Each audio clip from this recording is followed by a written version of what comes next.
Good morning, and thank you for joining us this morning at our special city council meeting. We'll go ahead and get started. Tiffany, could you please call the roll? Yes. Bryce. Here. Brown. Here. Johnson. Here. Moore. Here. Forrest. Platt. Here. Thank you. Move on to agenda item number 2 is state and local construction agreement and resolution Lewis Street Bridge project. Council may wish to adopt a resolution and authorize execution of an agreement between the state of Idaho and the city of Pocatello for the Lewis Street Bridge project, subject to legal department review. This federal aid project consists of the complete replacement of the bridge on Lewis Street and the concrete channel section of the Portneuf River.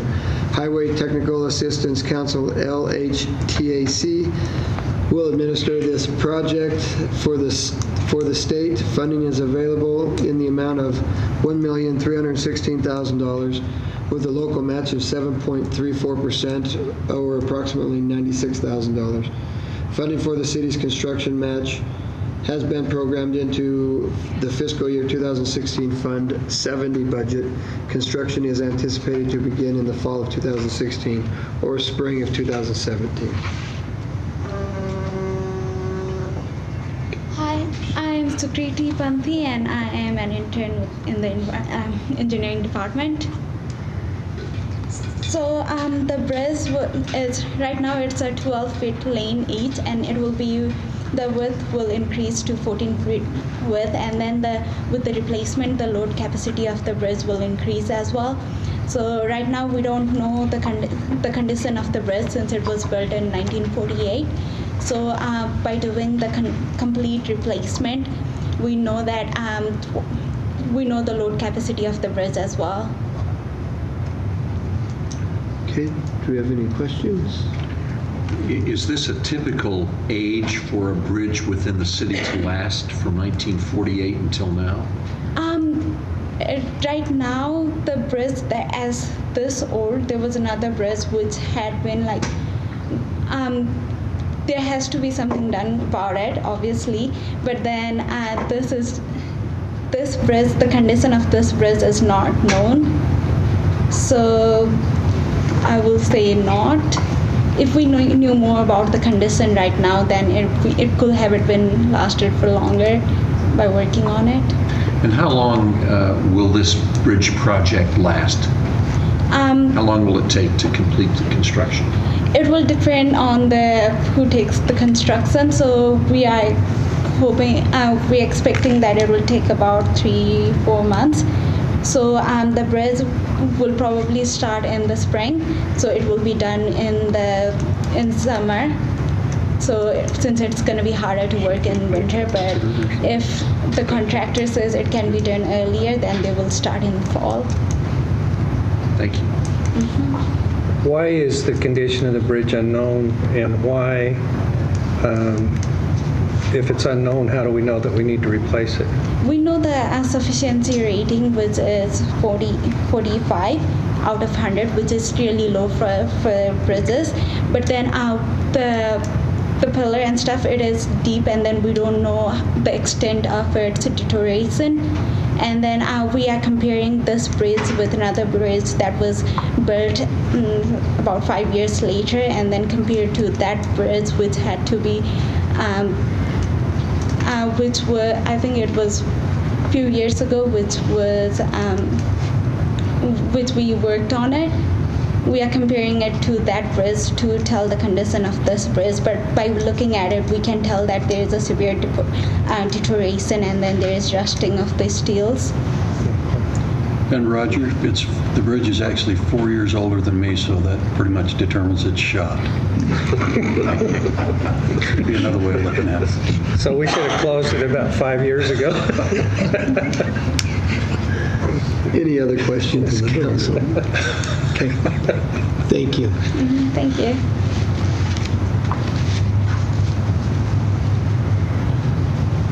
Need a motion? I'm looking for one. Mr. Mayor, I'd move to approve the agreement with the construction on the bridge. Second. We have a motion by Moore and a second by Johnston. Tiffany, could you please call the roll? Moore. Yes. Johnson. Yes. Bryce. Yes. Brown. Yes. Ford. Thank you. We'll move on to agenda item number 3, declaration of possible open meeting violation and resolution.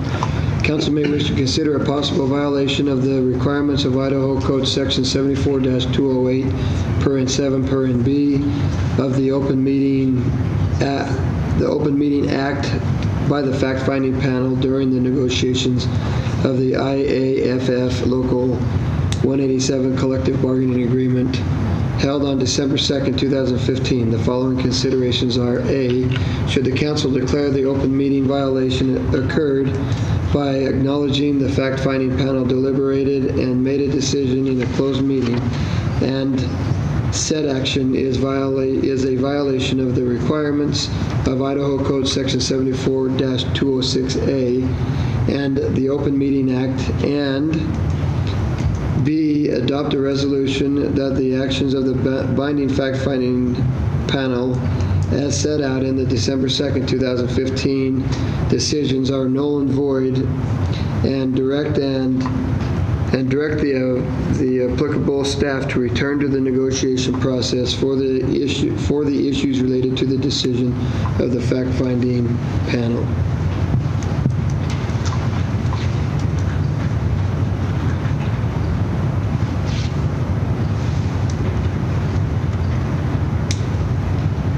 I have a question there for Okay. the legal department. Our I have city a question, Dean. Okay.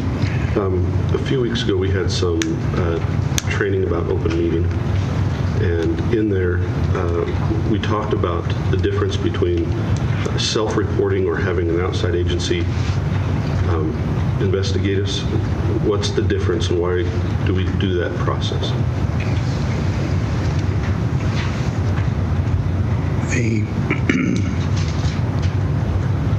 The code sections that were discussed is entitled violations 74-208 of the Open Meetings Law. If a governing body, such as the council,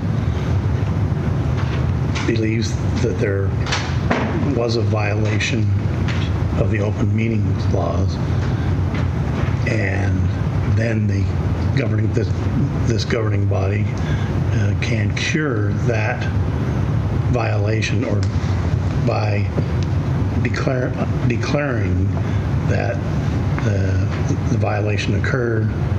Thus,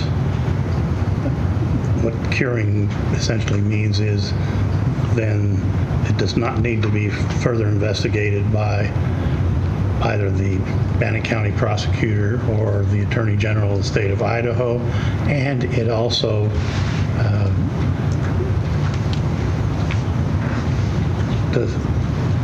protects the city from it being determined there was a knowing violation later on by an investigative body, which could involve penalties to the city and or its governing body.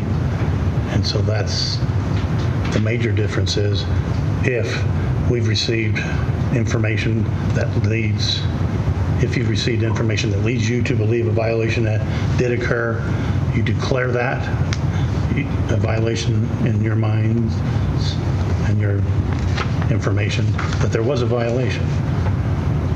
And that then means that you have acknowledged that and can move on with the law itself, the Open Meetings Law Act, determining what the consequences are of such a violation, rather than entering a situation where a fine or more could be levied by any entity that so chooses to file suit. But once you cure that violation, then that obviates or removes the specter that you could be sued for the said violation. So if we didn't take any action on this, and an outside agency, Attorney General's office or prosecutor's office, determined that we did violate, potentially we individually can be held accountable for that, correct? If it was a knowing violation, yes. If you knew, or representatives knew, representatives of the city knew that it was a violation, yet continued to participate in that meeting that violated the open meetings law, then that kicks in potential penalties. What about receiving information that says, okay, this is a potential violation, and then we chose not to do anything about it, and then found that there was a violation? If you choose to do nothing, then that would not, if it's later found to be a violation, then the council opens itself up individually and as a collective body for possible punishment pursuant to the open meeting law.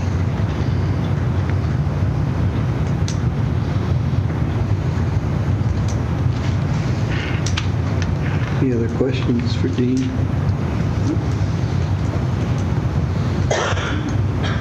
I have a question for Dean. This curing at the city council, we are curing it, or we have the opportunity to cure it at this point. Why is the city council curing it, not the panel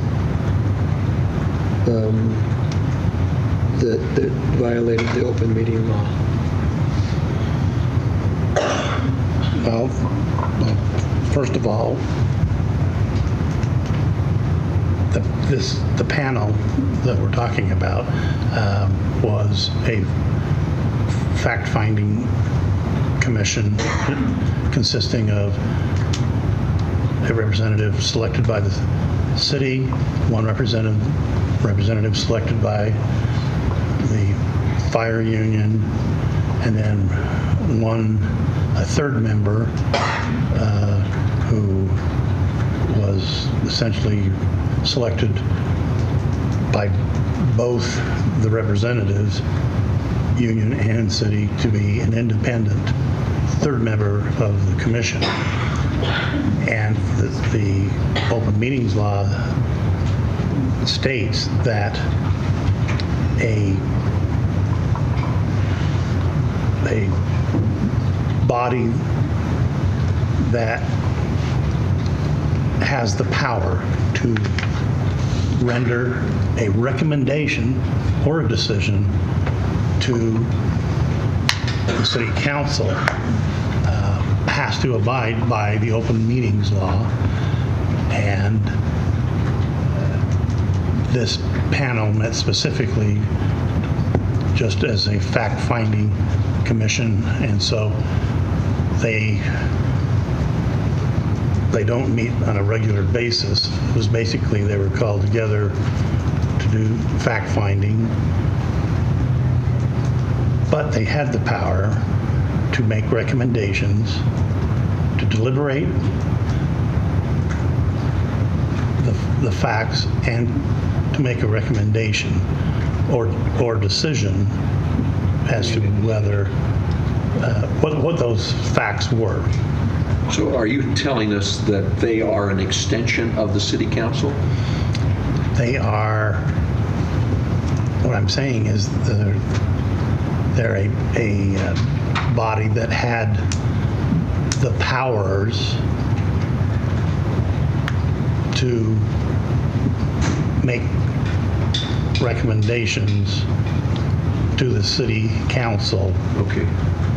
And this section was an amendment in 2015 by the Idaho State Legislature, passed this language, which included this obligation in addition to governing bodies defined like cities, counties, et cetera. It says if these individuals had the powers that I've already discussed to make recommendations, make a decision and make recommendations to the city council, they also have to abide by the open meeting laws. And because we had a representative name, we have to name the one representative from this from the city to this fact-finding panel. That brings the governing body, the city, into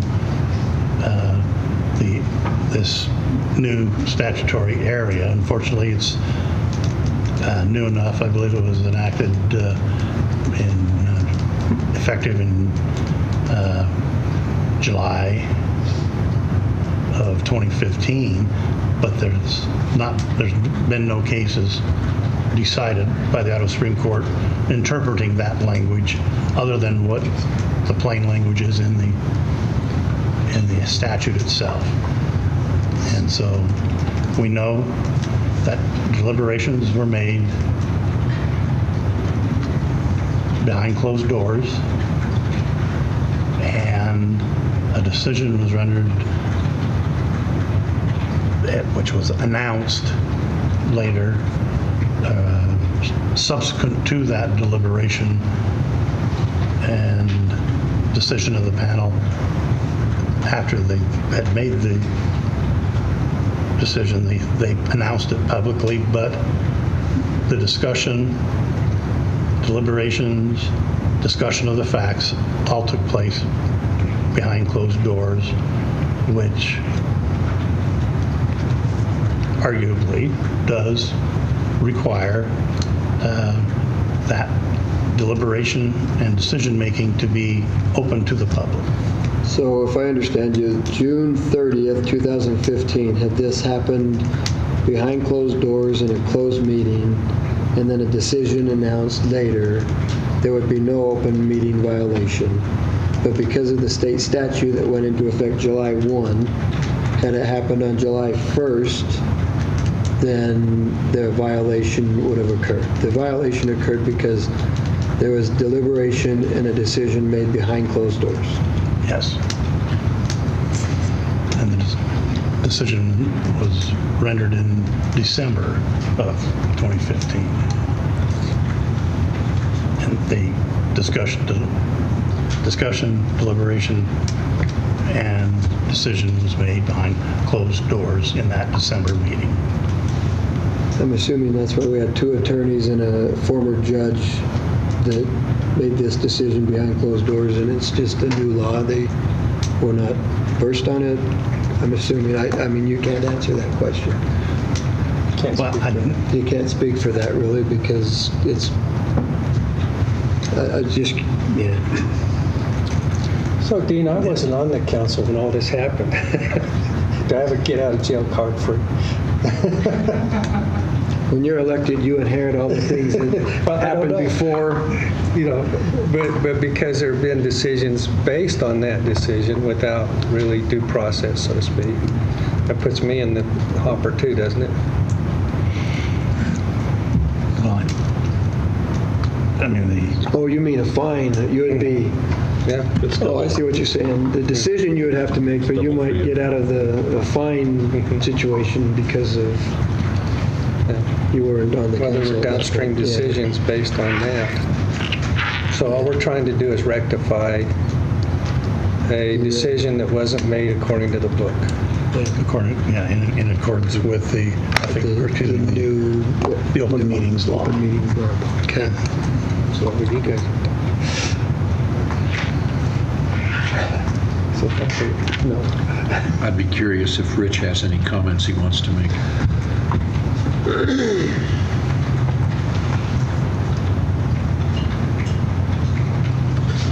Would it be something from the Rich Deal, Deputy City Attorney. Thank you, Councilman. I agree with the analysis, the question that you asked, Councilman. Yes, for all intents and purposes, the fact-finding commission was an extension of this council by the nature of the agreement between the fire union and the city because of the binding fact-finding aspect of it. I think the focus today is you are not looking at the decision, you're looking at whether there was an open meetings violation. Hypothetically, had the decision gone the other way, you would still probably be facing this conundrum of, is there a violation? Because the deliberations did occur behind, in essence, to use the parlance of executive session, which is a violation of the open meetings law as of July 1, 2015. Mary, you're correct in your analysis that had this happened, had the fact-finding occurred under the prior law, there would not be a violation. But because of the amendment in 2015 that went into effect on July 1st of 2015, you are facing this conundrum. This is not a question, you're not deciding whether or not you are dealing with a specific decision. Your question, your vote today is, was there a violation? And if there was, then any decision, whichever way it would have gone, would be void by the operation of the statute as amended. Any other questions? Thank you. Thank you. Oh, yeah, I got one, Rich. Rich? So when we make it null and void, this means we got to go back to the table in open meetings. Yes, sir.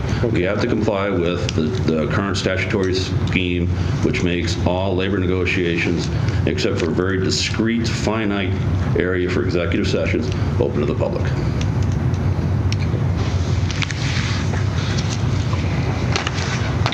And can I add one? Kind of along, it's different. The news portion that I was referring to, there's not been a case law on it, specifically says that the open meetings law requirement shall also apply to meetings with any labor negotiation, arbitrators, mediators, or similar labor dispute meeting facilitators. And so that language that was added is essentially why that July 1 date when this language went into effect. Clearly, it was different than the previous law that stood prior to that. And so we feel that that language applies to this fact-finding commission as basically they were fact-finding and acting as a dispute resolution body.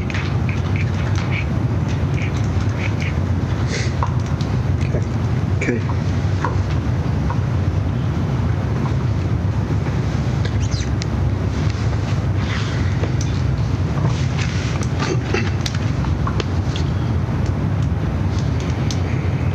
Do we have any other questions, Council?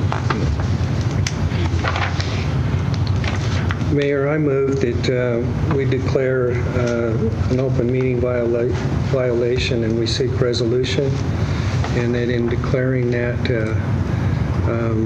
open meeting violation, that we also adopt a resolution that says we have to open up, or that nullifies the binding fact finding, and we open up again that discussion publicly. Second. Okay, we have a motion by Bray and a second by Johnston. Tiffany, could you please? Well, I want to speak to it now. We want to speak to it, just a minute. I don't think we have any choice here. I think we've been told by various attorneys that the city acted behind closed doors and through its surrogates. And I just don't think we have any choice here but to do this and say, whoops, we made a mistake and we need to start over. That's just kind of where I see it. I think the key is the decision and where the decision was made. Mm-hmm. Well, it's clearly defined by Very law. clear that it was made behind closed doors. And it just allows us both to have our open conversations again. Especially based on the training that we receive from the Attorney General. We want fresh on your Yeah, mind, that's isn't fresh it? on my mind. Yeah, we don't want to violate that. Okay? Any other comments? Tiffany, could you please call the roll? Gray. Yes. Johnson. Yes. Brown. Yes. Moore. No. Ford. Okay. Thank you very much. With that, those two items, that was what consisted of the special meeting. So thank you for attending. Thank you for being here. And we will go from there. We are adjourned.